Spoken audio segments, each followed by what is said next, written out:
warahmatullahi wabarakatuh. Alhamdulillahi rabbil alamin. Assalatu wassalamu ala rasulil karim wa ala alihi wa sahbihi ajma'in, amma ba'd. A'udzu billahi minasy syaithanir rajim. Bismillahirrahmanirrahim. Wa min ayatihi an khalaqa lakum min anfusikum azwajan wa ja'ala bainakum mawaddatan wa rahmah. Wa qala Rasulullah sallallahu alaihi wasallam, khairukum li ahli wa ana khairun li ahli. Walaihi Allah jalla sha'nuhu ta'ala உலகிற்கு உரித்தார்கள். சாந்தியும் சமாதானமும் அன்பும் கருணையும் கிடைக்கும் நடுக்கடையும் அனலங்கரமானார் ரசூலுல்லாஹி ஸல்லல்லாஹு அலைஹி வஸல்லம் அவர்களின் மீதும் அவர்களை சற்றும் இஸ்லாமில் பின்பற்றி வாழ்ந்து வந்த உத்தம சத்திய சஹாபாக்கள், தாபீன்கள், தபா தாபீன்கள், நாதாக்கள், ஷுஹதாக்கள், நல்லடியார்கள், குறிப்பாக நாம் நம்மை சார்ந்த மனிதர்கள் மீதும் என்றென்றும் குன்றாம் இல்லாமல்ல புனிதமிக்க இந்த ஜும்மாவுடைய நாளில் நாம் செய்கின்ற அமல்களை அல்லாஹ் தஆலா ஏற்றுக்கொள்வானாக.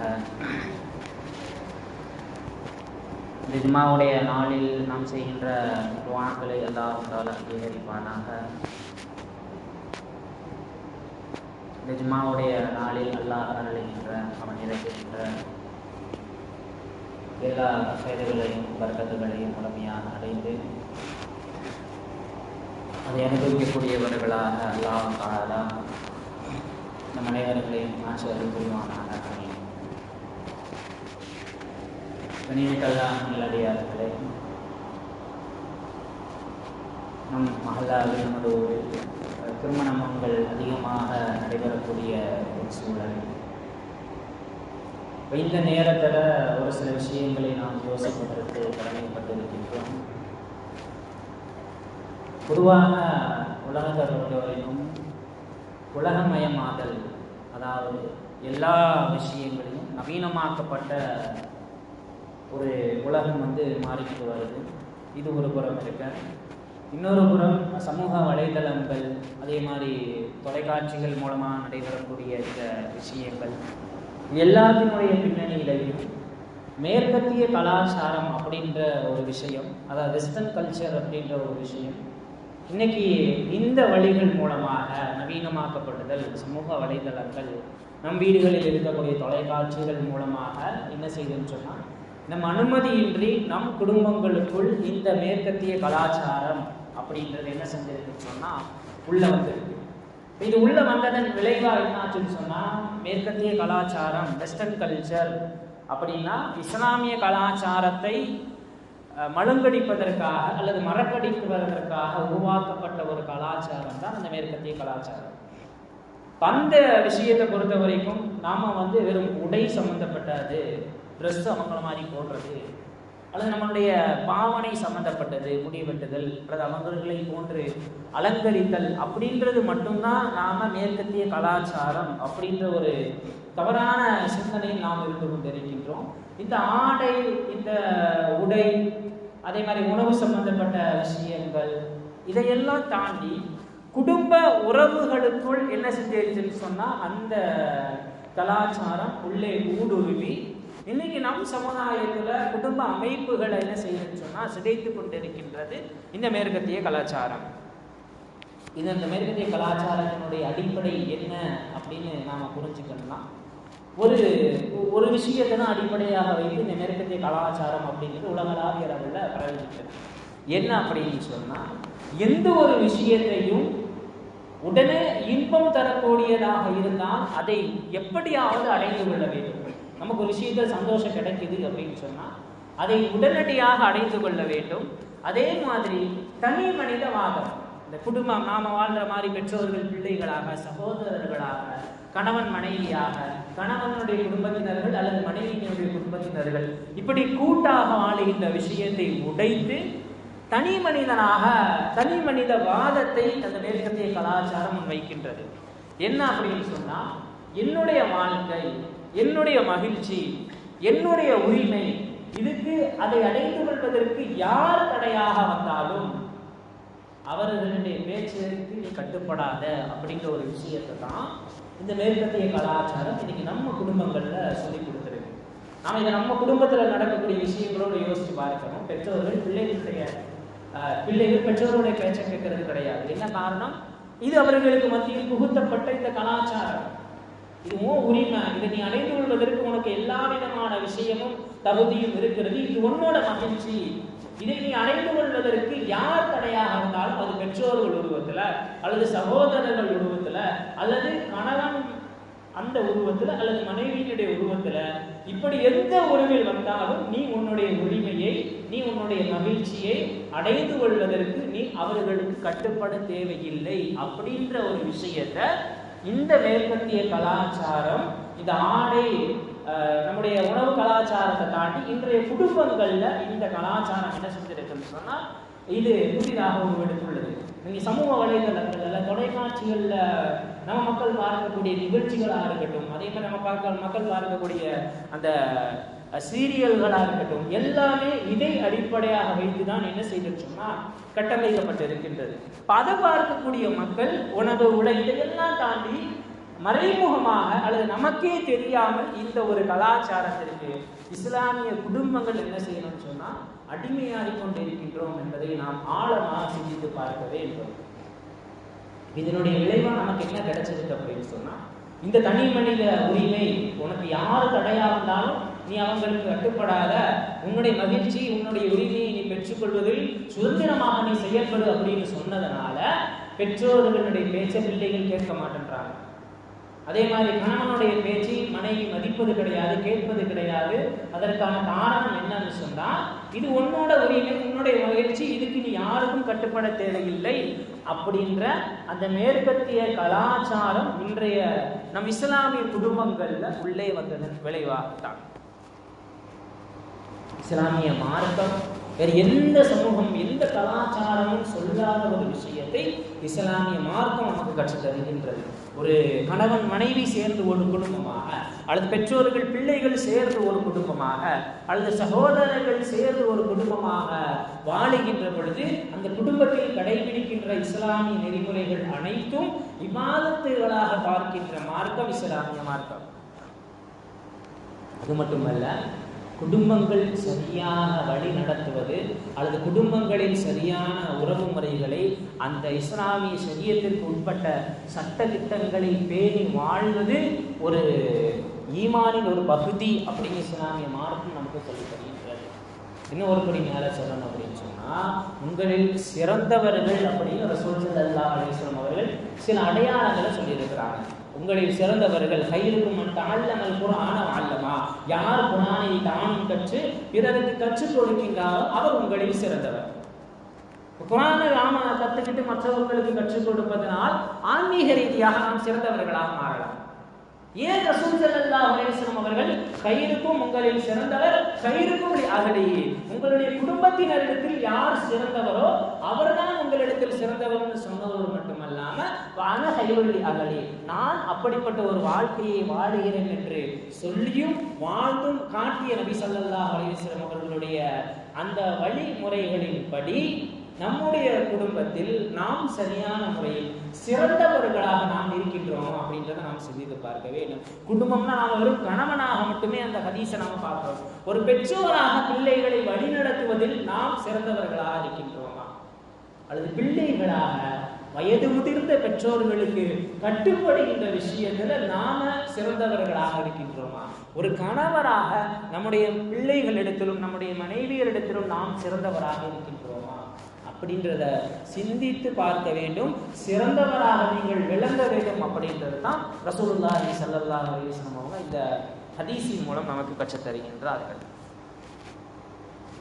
இன்னைக்கு நம்ம அந்த கலாச்சாரம் எப்படி மாற்றிருச்சு நம்மளை அப்படின்னு சொன்னால், அந்த மேற்கத்திய கலாச்சாரம் வெஸ்டர்ன் கல்ச்சர் நம்ம குடும்பங்களை எப்படி மாற்றிருச்சுன்னு சொன்னால், இஸ்லாமிய மார்க்கம் இதை கொஞ்சம் ஆழமாக சிந்தித்து பார்க்க வேண்டும். இஸ்லாமிய மார்க்கம் சில விஷயங்களை இன்பங்களாக நமக்கு கற்றுத் தந்திருக்கின்றது. அதாவது மூளையில ஒரு மனிதன் மகிழ்ச்சியாக இருக்கும் பொழுது டொபமைன் அப்படின்ற ஒரு சுரப்பி ஒன்று சுரக்கும் நம்ம மூளையில. அது மனிதனுடைய மகிழ்ச்சிக்கு காரணமான ஒரு சுரப்பி. இந்த சுரப்பி உங்களுக்கு சுரக்க வேண்டும் என்று சொன்னால் சில வழிமுறைகளை இஸ்லாமிய மார்க்கம் என்ன செஞ்சிருக்குன்னு சொன்னா கற்று தந்திருக்கு. இந்த விஷயங்களை எல்லாம் செஞ்சீங்கன்னா மூளையில் மகிழ்ச்சிக்கான சுரப்பியாக இருக்கக்கூடிய டொபமைன் அப்படின்ற சுரப்பி உங்களுக்கு சுரக்கும் அப்படின்றத மார்க்கம் மக்கள் இருக்கின்றது. இந்த வெஸ்டர்ன் கல்ச்சர், இந்த மேற்கத்திய கலாச்சாரம் என்ன செஞ்சிருச்சுன்னு சொன்னா, எதுவெல்லாம் இஸ்லாமிய மார்க்கம் மூளையில் மகிழ்ச்சியான சுரப்பிகளை சுரக்க வைக்குமோ அதை எல்லாமே அப்படியே மழுங்கடித்து ஒரு செயற்கையான ஒரு மகிழ்ச்சியை மூளையில் உருவாக்குகின்ற விஷயத்தை இந்த மேற்கத்திய கலாச்சாரம் நம்ம குடும்பங்கள்ல என்ன செஞ்சிருக்கு சொன்னா உருவாக்கி தந்துருச்சு. அதனாலதான் பாருங்க, பிள்ளைகள் இப்போ உள்ள பிள்ளைகளா இருக்கட்டும், இப்போ திருமணமாகக்கூடிய அந்த இளம் தம்பதிகளா இருக்கட்டும், குடும்ப வாழ்க்கை அப்படின்ற ஒரு பயத்தோட இன்னும் ஒருபடி மேல லைஃப் எப்படி போய்கிட்டு இருக்கு, அல்லது பிள்ளைகள்கிட்ட கேட்டீங்கன்னா அவங்க ஃபேமிலி லைஃப் எப்படி போய்கிட்டு இருக்கு, அவங்க பேரண்ட்ஸ் எப்படி நடந்துக்கிறாங்க அப்படின்னு பிள்ளைகள்கிட்ட கேட்கும் பொழுது சுலபமா என்ன செஞ்சிடறாங்க சொன்னா, குடும்ப வாழ்க்கையை எங்க ஜெயில் மாதிரி போய்கிட்டு இருக்கு அப்படின்னு சிறைச்சாலையோடு ஒப்பிடக்கூடிய ஒரு குழந்தையாக, ஒரு மனைவியாக, ஒரு கணவனாக என்ன செஞ்சிருச்சுன்னு சொன்னா இந்த மேற்கத்திய கலாச்சாரம் நம் வீடுகளுக்குள் புகுந்து எதை இபாதத்தாகவும் ஈமானின் ஒரு பகுதியாகவும் மார்க்கம் நமக்கு கற்றுக் கொடுத்ததோ அதை தங்களுடைய நாள் சிறைச்சாலை என்று சொல்லுகின்ற அளவிற்கு இந்த கலாச்சாரம் என்ன செஞ்சிருச்சுன்னு சொன்னா நம்ம குடும்ப அமைப்பை என்ன செஞ்சிருச்சுன்னா சீர்குலைச்சிருச்சு. இன்னொரு மேல சொல்லணும்னா, இந்த மேற்கத்திய கலாச்சாரம் நம்ம குடும்ப அமைப்புகள்ல எதை நம்ம சிதைச்சிருச்சு அப்படின்னு சொன்னா, இஸ்லாமிய மார்க்கத்தை பொறுத்த வரைக்கும் இஸ்லாமிய அடிப்படை கலாச்சாரம், இஸ்லாமிய உளவியலை நம்ம புரிஞ்சுக்கணும்னா சைக்காலஜி ஆஃப் கண்டென்ட்மெண்ட், அதாவது இஸ்லாமிய மார்க்கம் என்பது நம்மிடத்தில் இருப்பதை வைத்து திருப்திகரமான வாழ்க்கை வாழ வேண்டும் அப்படின்றதை சொல்லி தருவது தான் இஸ்லாமிய மார்க்கம்.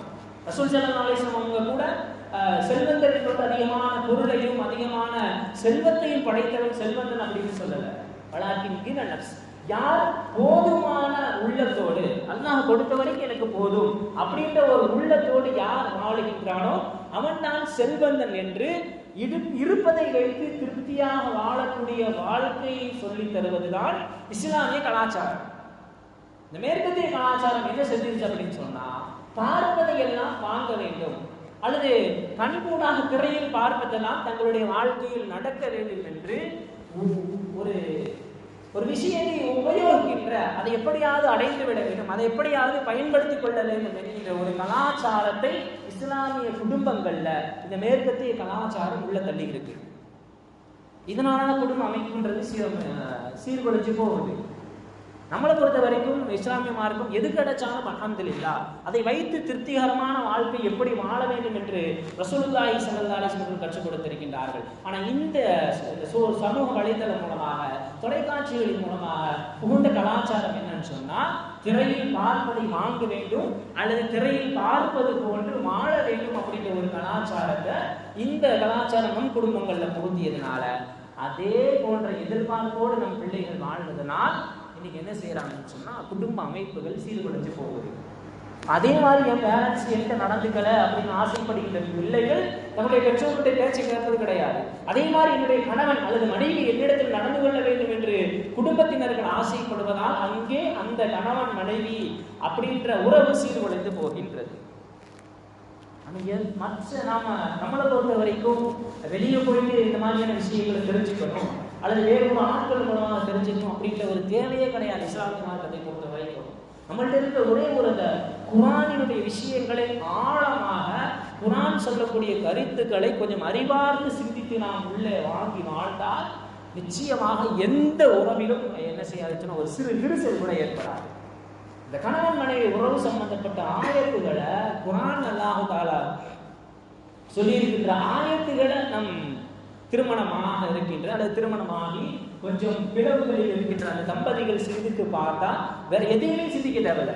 அந்த குடும்ப உறவு குறித்து, கணவன் மனைவியினுடைய விஷயம் குறித்து அல்லாஹ் தஆலா சொன்ன ஆயத்துக்களை மட்டும் எடுத்து படிச்சு அதனுடைய தஃசீர்களையும் அதற்கு பின்னால் இருக்கின்ற ஹதீஸ் விளக்கங்களை படித்து பார்த்தாலே இன்றைக்கு நம் தம்பதிகள் அனைவரும், கணவன் மனைவி அனைவரும் முன்மாதிரி தம்பதிகளாக வாழ்வார்கள். இன்னைக்கு அது குறித்து சிந்திக்காத ஒரு சமூகமாக அம்சமாக மாறிட்டு வருது. குர்ஆன்ல அல்லாஹ் தஆலா சொல்லும் பொழுது உங்களுக்கு உங்கள் துணையை உங்களிலிருந்தே நாம் படைத்தோம், ஏன் லிதஸ்குனு இலைஹா, நீங்கள் அவர்களிடத்தில் நிம்மதி பெறுவதற்காக வேண்டி லிதஸ்குனு இலைஹா அப்படின்ற வார்த்தை அல்லாஹ் தஆலா பயன்படுத்தி இருக்கிறார். எத்தனையோ வார்த்தைகள் நிம்மதி அப்படின்றதுக்கு அரபியில நிறைய வார்த்தைகள் இருக்குது. ஏன் அல்லாஹ் தஆலா லிதஸ்குனு இலைஹா அவளின் பக்கம் நீங்கள் நிம்மதி பெற வேண்டும் என்பதற்காக வேண்டி உங்களிலிருந்தே அவளை நாம் படைத்திருக்கின்றோம் அப்படின்னு அல்லாஹ் தஆலா அந்த சக்கீனத் தஸ்குனு அப்படின்ற வார்த்தையை ஏன் பயன்படுத்துகிறான் அப்படின்ற ஒரு சிந்தனையோடு நாம் தஃசீர்களை புரட்டுகின்ற பொழுது நமக்கு ஒரு விஷயம் விளங்க வரும். சக்கீனா அப்படின்னா அரபியில புயலுக்கு பின்னால் அமைதியுடன் இருக்கும் துறைமுகத்திற்கு பேரு தான் சக்கீனா அப்படின்ற வார்த்தை. ஒரு பெரிய புயல் அடிச்சு எல்லாமே போயிருச்சு. எல்லா புயலும் சென்றதற்கு பின்னால் ஒரு துறைமுகம் எப்படி அமைதி பூங்காவாக காட்சி அளிக்குமோ அந்த வார்த்தையை தான் அல்லாஹ் தஆலா மனைவியரிடத்தில் நீங்கள் நிம்மதி அடைவதற்காக வேண்டி அப்படின்ற வார்த்தையை அல்லாஹ் தஆலா பயன்படுத்தி இருக்கின்றான். ஏன் அல்லாஹ் தஆலா இந்த வார்த்தையை பயன்படுத்துறோம்? நிம்மதிக்கு நிறைய வார்த்தைகள் இருக்கு.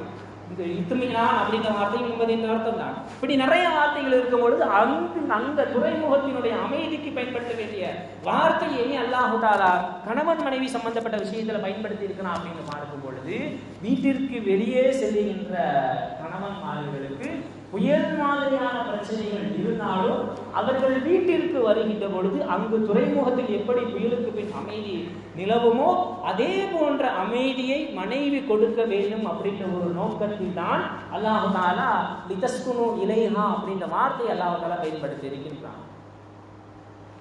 இந்த நிம்மதி வீட்டில் ஆண்களுக்கு வெளியே சென்று வருகின்ற பொழுது வீட்டில் நிம்மதி இல்லை, அந்த சக்கீனத் என்ற வார்த்தை வீட்டில் கிடைக்கவில்லை என்று சொன்னால் அதற்கு என்ன நடக்கும்னா ஆண்கள் வெளியில பாவத்தை தேடி அலைய ஆரம்பித்து விடுவார். இது தஃசீரில் எழுதியிருக்கின்ற விஷயம்.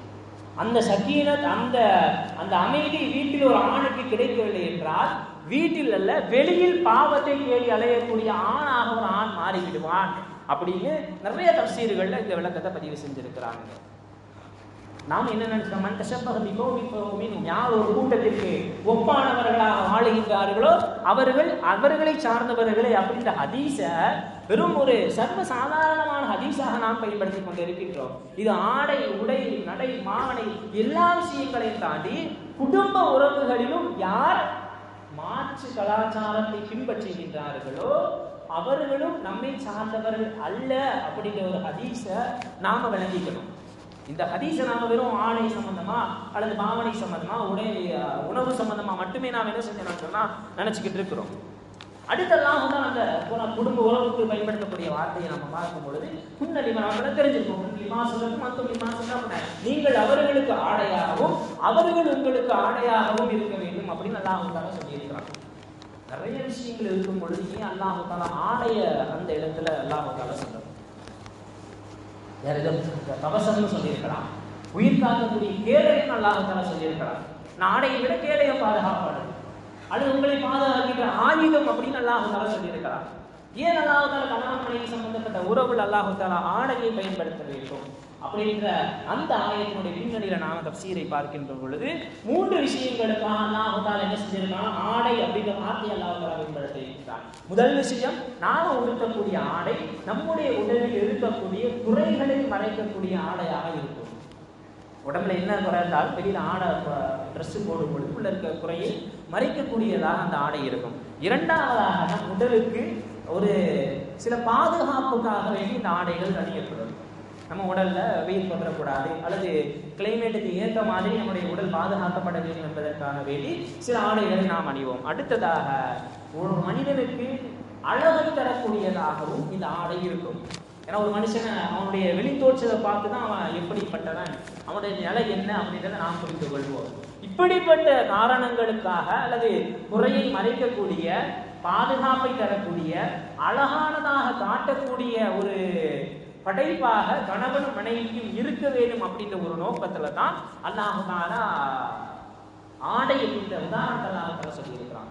அடுத்து அல்லாஹ் தஆலா சொல்லும்போது வஜஅல பைனக்கும் மவத்தத வர்ரஹ்மா, மவத்தத அப்படின்னு சொல்லக்கூடிய அன்பையும் ரஹ்மத்தன்னு சொல்லக்கூடிய கருணையும் அல்லாஹ் தஆலா பயன்படுத்தியிருக்கிறான். இந்த இரண்டையும் கணவன் மனைவிக்கு மத்தியில நான் உருவாக்கி கொடுத்திருக்கிறேன் அப்படின்னு அல்லாஹ் தஆலா சொல்றான். மவத்தத் ரஹ்மத், அன்பும் கருணையும். ஏன் 2 வார்த்தை அல்லாஹ் தஆலா பயன்படுத்த வேண்டும்? அதுக்கு இமாம் பெருமக்கள் தஃசீர்கள் சொல்றாங்க, இந்த அந்த மாற்று கலாச்சாரம், அதாவது மேற்கத்திய கலாச்சாரம் குடும்பங்களில் கணவன் மனைவிக்கு மத்தியில் எந்த விஷயத்தை கொண்டு வருது அப்படின்னு சொன்னால், ஒரு கான்ட்ராக்ட் மாதிரி, நீ இதை செஞ்சா நான் இதை செய்வேன் அப்படின்ற ஒரு கலாச்சாரத்தை நமக்கே தெரியாமல் நம்முடைய குடும்பங்களில் மேற்கத்திய கலாச்சாரம் சமூக வலைதளங்கள் தொலைக்காட்சிகள் மூலமாக ஊடுருவி இருக்கு. கணவன் மனைவி சம்பந்தப்பட்ட விஷயத்துல எந்தவித எதிர்பார்ப்பும் இல்லாமல் செய்யப்படுகின்ற இந்த சூழல்ல நீ இதை செஞ்சாதான் நான் இதை செய்வேன் அப்படின்ற ஒரு ஒப்பந்த அடிப்படையிலான உறவுகளாக இன்றைய கணவன் மனைவி உறவு மாறி வருகின்றது. அந்த மவத்தத் அப்படின்ற வார்த்தைக்கு நிறைய அர்த்தங்கள் உண்டு. அதுல ஒரு வார்த்தை வந்து இன்பம் அப்படின்ற வார்த்தை.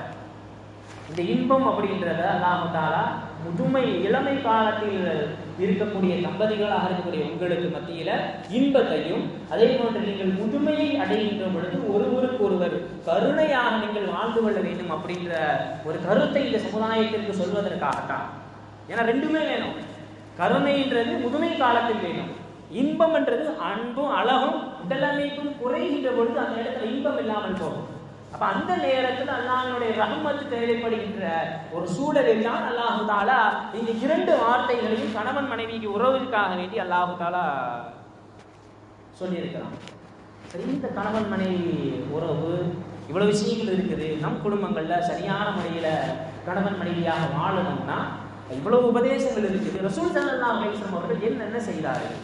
ஏன்னா சாதாரண ஒரு ஆள் இருந்துச்சு, உங்களில் சிறந்தவர், உங்களுடைய மனைவியரிடத்தில் சிறந்தவர், உங்களுடைய குடும்பத்தினத்தில் சிறந்தவர், நான் என் குடும்பத்தில் நான் சிறந்தவனாக இருக்கிறேன் என்று சர்வ சாதாரணமாக ஒரு மனிதனுடைய நாவிலிருந்து வெளிவரக்கூடிய வார்த்தை அல்ல. எவ்வளவு நிர்வாக திறன், சஹாபாக்களை சரி செய்ய வேண்டும், போர்க்களத்தினுடைய வியூகங்களை வகுக்க வேண்டும். இப்படிப்பட்ட ஒரு சமூகத்தினுடைய தலைவராக இருக்கக்கூடிய ரசூலுல்லாஹி ஸல்லல்லாஹு அலைஹி வஸல்லம் அவர்கள் இந்த வார்த்தையை சொல்கிறார்கள் என்றால் அவர்கள் எப்படிப்பட்ட குடும்ப வாழ்க்கையை வாழ்ந்திருப்பார்கள். நாம சஹாபாக்கள் காலத்துக்கு போய் அந்த மாதிரியான வாழ்க்கையெல்லாம் வாழ முடியாது.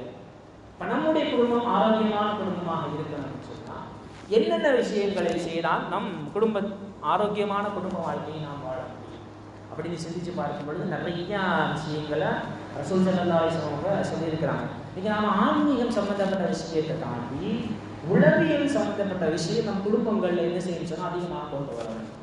நம்ம தொழுகை விவாதத்துகளை தாண்டி சைக்காலஜிக்கல் ரீதியாக நம் குடும்பத்தினரை கட்டமைக்காத வரை நம் குடும்பத்தினர்கள் ஆரோக்கியமான குடும்பத்தினர்களாக வாழ முடியாது.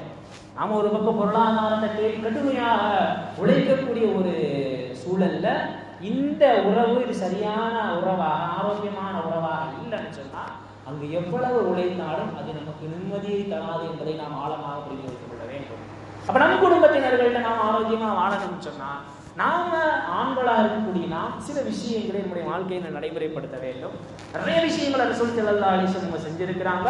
ஒவ்வொரு நாளும் ஒவ்வொரு உதாரணமாக ரசூல் ஸல்லல்லாஹு அலைஹி வஸல்லம் வாழ்க்கையிலிருந்து நாம் எடுத்துக்கொள்ள வேண்டும். அதுல முதல் விஷயம் என்னன்னு சொன்னா சைக்காலஜிக்கலா உளவியலா பெண்களை பொறுத்த வரைக்கும் அவர்கள் பேசுவதை அதிகமாக ஆண்கள் கேட்க வேண்டும் என்று ஆசைப்படக்கூடிய ஒரு உளவியல் குணம் படைத்தவர்கள் பெண்கள். அதாவது மனைவி எவ்வளோ பேசினாலும் கணவர் சைலண்டா இருக்கணும், எதுவும் பேசக்கூடாது. இதை வந்து ஆக்டிவ் லிசனிங் அப்படின்னு சொல்லுவாங்க. நாம கோடை என்பதற்காக இல்லை, அவர்கள் என்ன பேசுகிறார்கள் என்பதை முழுமையாக உள்வாங்க வேண்டும் என்று, அதாவது மனைவி பேசுகின்ற விஷயத்தை குறுக்கீடு செய்யாமல் முழுமையாக உள்வாங்க வேண்டும் என்று ஒவ்வொரு மனைவியரிடம் என்ன செய்வாங்கன்னு சொன்னா ஆசைப்படுவார்கள். ஒவ்வொரு பெண்களும் என்ன ஆசைப்படுவாங்க. அதனால தான் அந்த பெண்களுக்கு அவங்க பேசுறது எல்லாத்தையும் அமைதியாக கேட்கக்கூடிய ஆண்களை அதிகமாக பிடிக்கும். நம்முடைய பெண் பிள்ளைகள் கூட சில நேரங்கள் வழி தவறுகிற பொழுது ஆணை பார்த்தா அவனை ஏற்றுக்கொள்ள முடியாத அளவுக்கு கோணத்துல இருப்பான். ஏன் அந்த பிள்ளைகள் ஏற்றுக்கொள்கிறார்கள்னா இவங்க பேசுறத அந்த ஆண் என்ன செய்வான், அந்த பையன் என்ன செய்வான், அமைதியா கேட்டுக்கிட்டே இருந்திருப்பான். பெற்றோர்களாக ஒரு ஆணாக நம்மளால் அதை சகித்துக் கொள்ள முடியாது. நாம் குறுக்கீடு செய்கின்ற பொழுது சாதாரண விஷயமாக நாம் எடுத்துக்கொள்வோம். ஆனால் அதுவே மனைவி அல்லது பெண் பிள்ளைகளுடைய வாழ்க்கை சம்பந்தப்பட்ட விஷயத்துல தவறான முடிவை எடுக்க வைத்து விடும் அப்படின்றத ஒவ்வொரு ஆணும் நினைத்துக் கொள்ள வேண்டும். அப்ப பெண்களை பொறுத்த வரைக்கும் அவர்கள் பேசுவதை நாம் ஆழமாக கவனிக்க வேண்டும், உள்வாங்க வேண்டும். கொஞ்சம் யோசிச்சு பாருங்க. நம்ம நல்லா வீட்டுக்கு நிறைய வேலையை சொல்லுவாங்க, வெளியே போயிட்டு வீட்டுக்கு வர்றோம், கிட்டத்தட்ட ஒரு 1/2 மணி நேரம் உட்காந்து ஒய்ஃப் இருக்குது, அதை மனைவி பேசும்பொழுது நம்மளால கண்டிப்பாக கேட்க முடியாது. ஆனால் ரசூல் ஸல்லல்லாஹு அலைஹி வஸல்லம் அவர்கள் இந்த விஷயத்தை பயன்படுத்தியதனால் ரசூல் ஸல்லல்லாஹு அலைஹி வஸல்லம் உடைய குடும்ப வாழ்க்கை ஆரோக்கியமான குடும்ப வாழ்க்கையா இருக்கு. ஆயிஷா ரலியல்லாஹு தஆலா ஒரு தடவை ரசூல் ஸல்லல்லாஹு அலைஹி வஸல்லம் உட்கார்ந்து 9 கணவன் மனைவியினுடைய வாழ்க்கை வரலாறு சொல்றாங்க. 9 குடும்பத்தில் நடக்கக்கூடிய கணவன் மனைவியுடைய சம்பவங்களை அன்னை ஆயிஷா ரலியல்லாஹு தஆலா 9 குடும்பத்தை பற்றி சொன்னாங்க. கொஞ்சம் யோசித்து பார்க்கணும். அந்த காலத்துலனா குடும்பத்தினுடைய பெருமைகளை பேசுவது என்பது அவ்வளவு கிட்டத்தட்ட மாத கணக்கில் பேசுவாங்களாம். அப்போ அன்னை ஆயிஷா ரலியல்லாஹு தஆலா 9 கணவன் மனைவியுடைய சம்பவத்தை சொல்லும் பொழுது ரசூல் ஸல்லல்லாஹு அலைஹி வஸல்லம் இடையில எந்த வார்த்தையும் பேசலை. 9 பேருடைய வாழ்க்கையையும் கேட்டுட்டு அடுத்த ரசூலுல்லாஹி ஸல்லல்லாஹு அலைஹி வஸல்லம் சொன்னாங்க, ஆயிஷாவே நீங்கள் சொன்ன 9 பேரில் அபூ சரஹ் உம்மு சரஹ் அப்படின்ற 2 தம்பதிகள் பற்றி சொன்னீங்க. அந்த 2 தம்பதிகளும் அன்பாக முன்மாதிரி தம்பதிகளாக வாழ்ந்தாங்கன்னு நீங்கள் சொன்னீங்கல்ல, அந்த தம்பதிகளை விட நான் உங்கள் மீது வைத்திருக்கின்ற அன்பு அதிகமானது அப்படின்னு நாங்கள் ரசூலுல்லாஹி ஸல்லல்லாஹு அலைஹி வஸல்லம். இந்த ஒரு பழக்கம் நம் குடும்பத்தில் வந்தால் நிச்சயமாக நம் குடும்பமும் ஆரோக்கியமான குடும்பமாக மாறும். அடுத்து ஆயிஷா ரலியல்லாஹு தஆலா அவங்களுடைய வாழ்க்கையில் மாதவிடாய் தருணத்தில் பெண்களை பொறுத்த வரைக்கும் கொஞ்சம் அதிகமாக கோவப்படக்கூடிய ஒரு நேரம் எதுன்னு சொன்னால் இந்த மாதிரியான தருணங்களில் தான். அப்போ ரசூலுல்லாஹி ஸல்லல்லாஹு அலைஹி வஸல்லம் அவங்க எப்படி அதை கையாண்டார்கள்? ரசூல் ஸல்லல்லாஹு அலைஹி வஸல்லம் அவங்க மாதவிடாய் காலத்தில் அன்னை ஆயிஷா ரலியல்லாஹு தஆலாவுடைய காலத்தில் அன்னை ஆயிஷா ரலியல்லாஹு தஆலா எந்த பாத்திரத்தில் எந்த இடத்தில் வாய் வைத்து குடித்தார்களோ அதே இடத்தில் வாய் வைத்து குடிக்கக்கூடியவர்களாக ரசூலுல்லாஹி ஸல்லல்லாஹு அலைஹி வஸல்லம் இருந்தாங்க. அன்றைய காலத்தில் என்ன பழக்கம்னா, இந்த மாதிரியான வாதங்கள் வருகின்ற பொழுது பெண்கள் என்ன செஞ்சிருவாங்கன்னா ஒதுக்கக்கூடிய ஒரு சூழல் தான் அன்றைய அரபிகள்கிட்ட இருந்துச்சு. அந்த தருணத்தில் ஒரு மனைவியாக ஒரு கணவராக அன்னை ஆயிஷா ரலியல்லாஹு தஆலா அவர்களும் ரசூலுல்லாஹி ஸல்லல்லாஹு அலைஹி வஸல்லம் அவர்களும் இந்த விஷயத்தை கையில் எடுத்ததனால் அவங்களுக்கு மத்தியில் ஆரோக்கியமான குடும்ப வாழ்க்கை உருவாச்சு. உமர் ரலியல்லாஹு அன்ஹுடைய காலகட்டத்தில் ஒரு ஆள் தன்னுடைய வீட்டில் நடக்கக்கூடிய பிரச்சனைக்கு கணவன் மனைவி வைக்கிற சண்டை, சரி இது போய் உமர் ரலியல்லாஹு அன்ஹு சொல்லி இதுக்கு பிரச்சனைக்கு தீர்வு காணலான்னு உமர் ரலியல்லாஹு அன்ஹுடைய மாற்றம் வந்தா அங்கே என்ன செய்யறாங்கன்னா உமர் ரலியல்லாஹு தஆலா அவங்கள அவர்களுடைய மனைவி திட்டிக்கிட்டு இருக்கிறாங்க. வந்தவருக்கு ஆச்சரியம், நம்ம குடும்பத்துல தான் மனைவி சண்டை போடுறாங்க, நம்ம உமர் ரலியல்லாஹு அன்ஹு உமர் ரலியல்லாஹு அன்ஹு நம்மளை விட கடுமையான திட்டு வாங்குறாங்களே அப்படின்னு நடக்கிறதெல்லாம் பார்த்துட்டு முடிஞ்சவங்க உமர் ரலியல்லாஹு அன்ஹு கேட்குறாங்க, இந்த மாதிரி இன்னும் அமீருல் முஃமினீன் எவ்வளவு பெரிய ஆள் நீங்க ஒரு பாதையில் நடந்தால் சைத்தான் அந்த பாதையில வரமாட்டான், இஸ்லாமிய ஆட்சி அமீருல் முஃமினீனாக இருக்கக்கூடிய நீங்க என் வீட்டில் என் மனைவி என்னைய திட்டுறாங்கன்னு உங்கள்கிட்ட கம்ப்ளைண்ட் பண்ணலாம் வந்தா நீங்கள் உங்கள் மனைவியிட்ட திட்டு வாங்கிக்கிட்டு இருக்கீங்களே அப்படிங்கும்போது அந்த ஆளை பிடிச்சி வெளியே கூட்டு வந்து அவள் எனக்காக சமைக்கிறாள், அவள் என்னுடைய துணியை துவைக்கிறாள், அவள் எனக்காக வேண்டி பணிவிடை செய்கிறாள், அவளுக்காக வேண்டி இந்த விஷயத்தை நான் தாங்கிக் கொள்ளவில்லை என்றால் இந்த குடும்ப உறவு சீர்குலைந்து விடும் அப்படின்னு அந்த உமர் ரலியல்லாஹு தஆலா சொன்னதாக வரலாறுகளில் பதிவு செய்வாங்க. இமாம் அஹ்மத் பின் ஹம்பல் ரஹ்மத்துல்லாஹி தன்னுடைய மனைவியோடு 30 ஆண்டு காலம் வாழ்ந்திருக்கிறாங்க. 30 ஆண்டு காலம் கணவன் மனைவியாக வாழ்ந்த இமாம் அஹ்மத் பின் ஹம்பல் ரஹ்மத்துல்லாஹி அவர்களுக்கும் அவங்க மனைவிக்கும் ஒரு நாள் கூட சண்டை வந்தது கிடையாது. ஒரு நாள் கூட சண்டை வராமல் 30 ஆண்டுகளாக கணவன் மனைவியாக வாழ்ந்தது. அவங்க மனைவி மரணித்ததற்கு அப்புறம் அவங்க சொன்னாங்களாம், எனக்கு சொர்க்கத்தினுடைய வாசலில் ஒரு வாசல் அடைக்கப்பட்டுருச்சு. 30 ஆண்டுகளாக வாழ்ந்தீங்க, ஒரு நாள் கூட சண்டை போடாமல் எப்படி வாழ்ந்தீங்க அப்படிங்கும் பொழுது அப்போ இமாம் அஹ்மத் பின் ஹம்பல் ரஹ்மத்துல்லாஹி அலைஹி இந்த மேலே சொன்ன இந்த ஆயத்துக்களை எல்லாம் ஓதி காண்பிச்சுட்டு திருமணம் சம்பந்தமாக கணவன் மனைவி சம்பந்தமாக குர்ஆன்ல அல்லாஹ் தஆலா எந்தெந்த ஆயத்துக்களை எல்லாம் சொல்லியிருக்கிறானோ எல்லா ஆயத்துக்களையும் ஓதி காண்பிச்சுட்டு நாங்கள் இப்படி வாழ்ந்தோம், அதனால எங்கள் வாழ்க்கையில் ஒரு நாள் கூட சண்டை இல்லை அப்படின்னு இமாம் அஹ்மத் பின் ஹம்பல் ரஹ்மத்துல்லாஹி அலைஹி அவர்கள் சொன்னதாக வரலாறுகளை பதிவு செய்யப்படும். அப்போது கணவன் மனைவியா இஸ்லாமிய மார்க்கம் ரசூல் ஸல்லல்லாஹு அலைஹி வஸல்லம் அவர்கள் சொன்ன நெறிமுறைகளை கடைபிடித்து வாழுகின்ற பொழுது நிச்சயமாக அந்த தம்பதிகள் முன்மாதிரி தம்பதிகளாக வாழ்வார்கள். பெற்றோர்கள் பிள்ளைகளும் இப்படித்தான் வாழணும். ஃபாத்திமா ரலியல்லாஹு தஆலா அன்ஹா எப்ப ரசூல் ஸல்லல்லாஹு அலைஹி வஸல்லம் சபைக்கு வந்தாலும் ஒரு பெண் பிள்ளையை வளர்க்கின்ற இந்த கஷ்டமான சூழல்ல பெண் பிள்ளையின் தந்தையாக நாம் ரசூல் ஸல்லல்லாஹு அலைஹி வஸல்லம் பார்க்கணும். நாம் என்ன செய்யறோம்னா எல்லாம் கைமீறி போனதுக்கு அப்புறம் தான் என் பிள்ளை இப்படி செஞ்சிருச்சு, என் பிள்ளை எனக்கே தெரியாம எப்படி செஞ்சிருச்சு, பள்ளிக்கூடத்துக்கு போனா அப்படி பண்ணுது, காலேஜுக்கு போனா இப்படி பண்ணிருச்சு அப்படின்னு புலம்பக்கூடிய பெற்றோர்களாக நாம் இருக்காமல் ரசூல் ஸல்லல்லாஹு அலைஹி வஸல்லம் அவர்களும் ஒரு பெண் பிள்ளையை வளர்த்தார்கள், சொர்க்கத்து தலைவியாக வளர்த்தார்கள். அவங்க பெரிய பெரிய விஷயங்களை எல்லாம் கடைபிடிச்சாங்க. ஆன்மீகம் இதெல்லாம் தாண்டி ஃபாத்திமா ரலியல்லாஹு தஆலா எப்ப சபைக்கு வந்தாலும் ரசூல் ஸல்லல்லாஹு அலைஹி வஸல்லம் எந்திப்பாங்க. எந்திரிச்சு போய் கை கொடுத்து முசாபா செஞ்சு சலாம் சொல்லி கையை முத்தமிட்டு தான் எந்த இடத்துல அமர்வார்களோ அந்த இடத்துல கொண்டு போய் ஃபாத்திமா ரலியல்லாஹு தஆலா அவங்கள ரசூல் ஸல்லல்லாஹு அலைஹி வஸல்லம் உட்கார வச்சாங்க. ஏன் இதை ரசூல் ஸல்லல்லாஹு அலைஹி வஸல்லம் செய்யணும்? மகள் வேண்டும், மகளினுடைய உரிமையை கொடுக்க வேண்டும். இது எல்லாத்தையும் தாண்டி இப்படி ஒரு தந்தை தங்களுடைய பிள்ளைகளிடத்தில் நடந்து கொள்கின்ற பொழுது தந்தையிடத்தில் பாதுகாப்பான உணர்வை அந்த பெண் பிள்ளைகள் பெறுவார்கள்.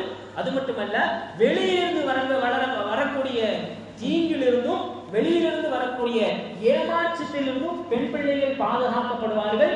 எந்த வீட்டில் பெண் பிள்ளைகள் இப்படிப்பட்ட ஃபாத்திமா ரலியல்லாஹு தஆலா அவர்களுக்கு கொடுத்த உரிமையை போன்று அல்லது அவர்களுக்கு கொடுக்கின்ற அங்கீகாரத்தை போன்று வீடுகளில் எந்தெந்த பெண் பிள்ளைகளுக்கெல்லாம் கொடுக்கப்படுகின்றதோ அந்தந்த பெண் பிள்ளைகள் எல்லாம் வெளியில் பாதுகாப்பாக வாழுவார்கள் என்பதை நாம் ஆழமான மனதில் பதிய வைக்க வேண்டும்.